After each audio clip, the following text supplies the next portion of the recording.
Support for the Mormon Church, who continue to actively fight against the community's rights and livelihood. How do you support both without being a hypocrite?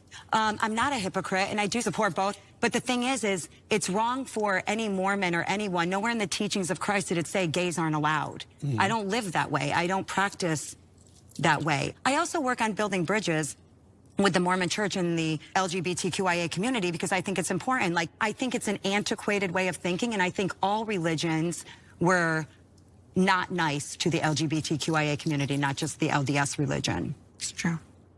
Here's a really interesting question. Tiffany from Portland said, Lisa, are you worried at all that when Jack comes home, he's going to be more Orthodox and begin to question your Mormon 2.0 assertion? Not even a little bit. I'm not even a little bit, because I consider myself non-Orthodox. Jack, when we do talk, he's like excited when he's like, Mom, imagine when I get home, I can help you and Dad with the business in Mexico. And like, I just think he's going to be him. He's going to be the exact same kid with, and when he gets back, he's not going to be the exact I think that he will be a better version of himself. I think that he is learning so many hard life skills like that. And if he is more Orthodox because he is teaching the teachings of Christ, I'm fine with that. And if he's not going to judge his parents, we didn't raise him to be judgmental of people. So what's your reaction to that question? I mean, it's complicated. Everything she's saying is absolutely true. He is going to learn independence. He's going to learn frugality. He's going to learn that he has to wake up and work no matter what. He's going to learn to work in the rain, in the snow. He's going to become home fluent in Spanish. He's going to come home a man. And I want to warn you, Lisa, I had 2 brothers go. I've had cousins go, stepsons go. They come home weird for a minute. They come home weird. You know, Whitney, and they come home because they're not used to being like with the back in the normal life. I also think John and I raised him so differently, and I know it's hard to understand because you're not in our home. It's not weird in a bad way. It's we raised him so differently. Like, John served a mission, my sister served a mission, my brother served in Bilbao, Spain, and I just think it's like we had a different perspective. And when my brother came home, I didn't think he was weird. He just like got right back into life and had a different skill set and spoke Spanish. So Heather, why was Jack's mission triggering to you? Oh, yeah. In a million ways. I want to know this. Right.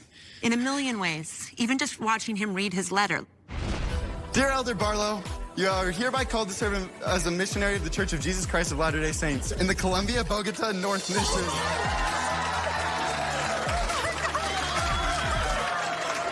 It's just reminds me of what I grew up with and what I no longer have. Like, seeing all of those celebrations and knowing that I wasn't there and not welcome for obvious reasons. Like, I knew why, but it still didn't help me to not feel hurt and sad, you know. And well, she thinks the reasons are different than the intention. To me, I thought it was mean to like rub it in her face. And then I also wasn't in like the best place with Heather where I wanted to be like, come share in this. I mean, Whitney left the church and she was there. But also, I mean, she's kind of, at this moment, kind of a hater towards the church. Absolutely, yeah. So, like, why would she include you? Because it was mostly because Whitney got included, and she's anti. Yeah, she's you know, she's way more advanced than me. Now that you two are good, you relentlessly came after me for supporting Jack in the mission, and you called me a hypocrite over it. Lisa says she's Mormonish. She's not, and no one calls her out on it. And I feel like you, of all people, would know that.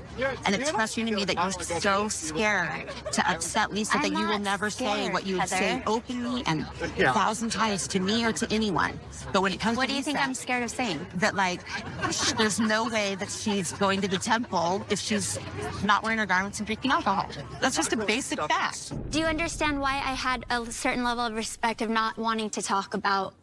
But we talked about it. It was just me saying, how do you address this? Like, how do you show up and say congratulations when there's conflict when I within? saw you call me a hypocrite, I was like, wow, Heather, no, I was trying my best to support my friend who has a completely different belief system than I do.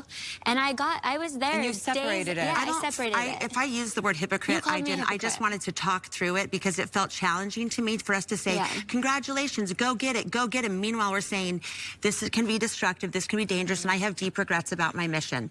I mean, all of the intentions are wonderful, but how do I extrapolate those intentions from what the ultimate goal of a Mormon missionary is? And I tried to make that easy for Heather by not pushing it in your face. Yeah, and I didn't understand. I thought she was just excluding Let Whitney ask her question. Yeah, so my question, though, is like, looking back at it now, do you feel bad for calling me a hypocrite? Because now you get it. You have to compartmentalize it.